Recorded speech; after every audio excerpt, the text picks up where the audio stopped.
ìṣẹ̀ṣe làgbà ọmọ Yorùbá ẹ jẹ́ ká gbàṣà wa lárugẹ kò lè bàjẹ́ gbogbo aráyé ẹ gbé. Fìlà mi sọnù ta ní bá mi wúrà bí ta ní bá wà ẹ̀wù mi ti nà ta ní bá mi ọ̀rọ̀ yìí bá mi ẹ̀jẹ̀ àjọpọ̀.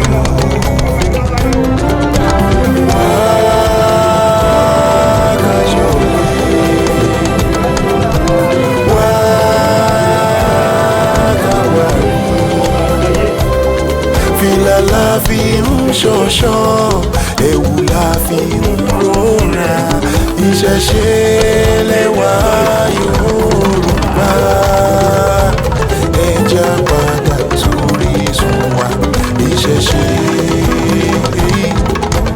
tiwantiwa ìṣẹ̀ṣe ẹ jẹ́ á padà sórí sùn wa ìṣẹ̀ṣe. Tiwa ìṣẹ̀ṣe Ogun kìí ṣe ká ìránṣẹ́ ní f'Olódùmarè. Tiwa o ìṣẹ̀ṣe Ṣàngó kìí ṣe ká ìránṣẹ́ ní f'Olódùmarè. Tiwa ìṣẹ̀ṣe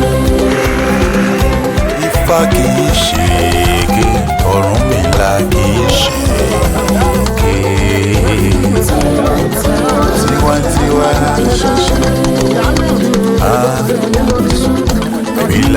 The Olojo Festival is the festival of Ojo Day, the dawn, the day become the day that you can say we recognize the universe, the day of the first existence, the day we have the first ray of light on the mother earth, the day Ogun fought in front of all of the deities of the Ile-Ife to cut path to the universe, battle all of the dangers on earth, and the ray of the light of the Ile-Ife shine on earth.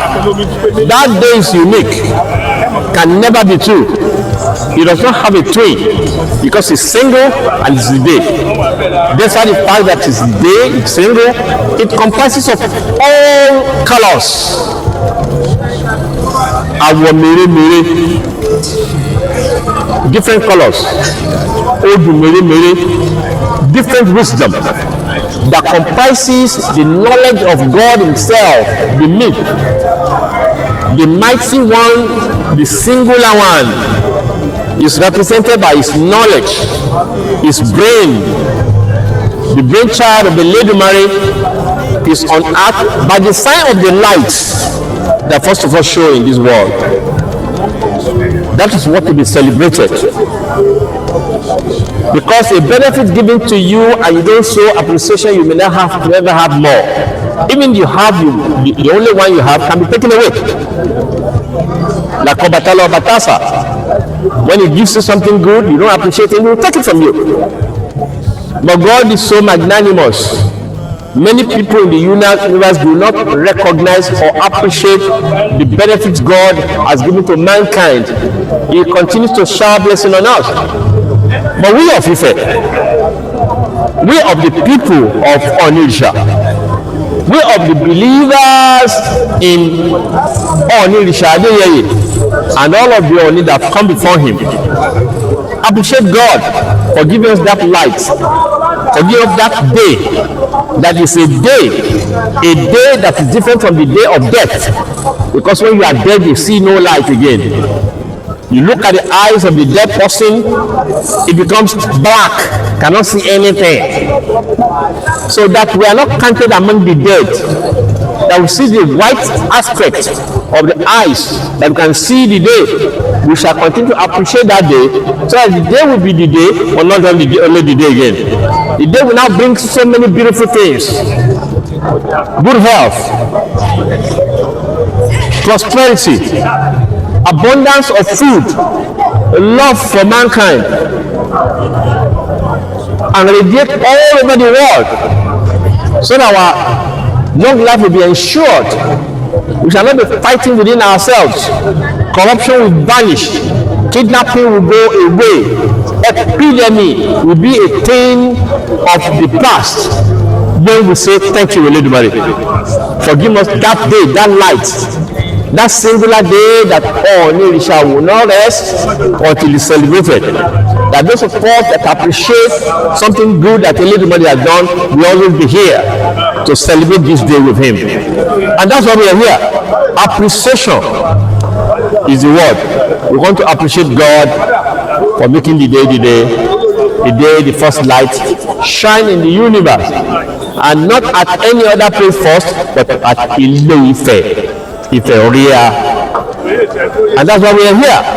May God appreciate our appreciation and give us more blessings. Long live Ooni of Ife. Long live Ile-Ife. Long live the people of the universe who can appreciate God. Ìdájọ́ ni.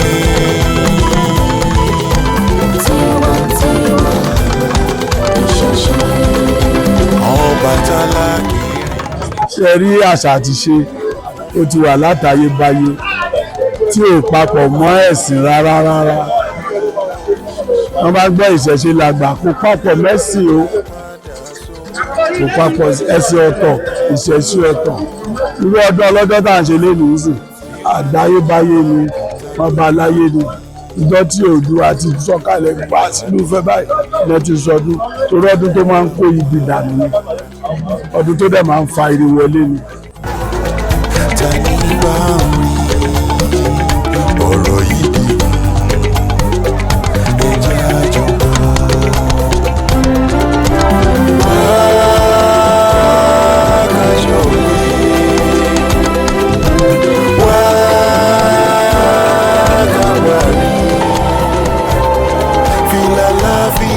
Ṣọ̀ṣọ́ ewu la fi ń rọra ìṣẹ̀ṣe lẹ́wà.